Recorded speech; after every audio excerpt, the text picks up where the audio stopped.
En Suède, ce qui m'a frappé le plus sur l'exercice démocratique, c'est entre autres le fait que c'est naturel d'adhérer à un parti. On est en mode de scrutin proportionnel, donc on a le choix entre plusieurs partis.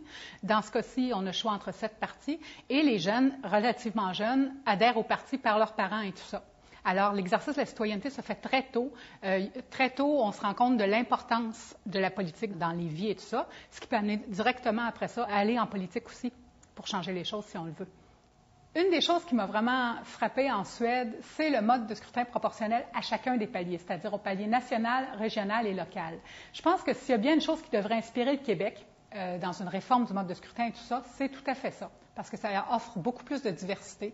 On peut se sentir beaucoup plus impliqué dans la citoyenneté de cette façon-là. En Suède, ce qui est particulièrement intéressant et qui est possible seulement avec le mode de scrutin proportionnel, c'est ce qui est arrivé entre autres en 91. Il y avait eu beaucoup moins de femmes qui avaient été élues au Parlement et suite à ça, il y a eu une menace de fonder un parti féministe, ce qui aurait créé un 8e parti.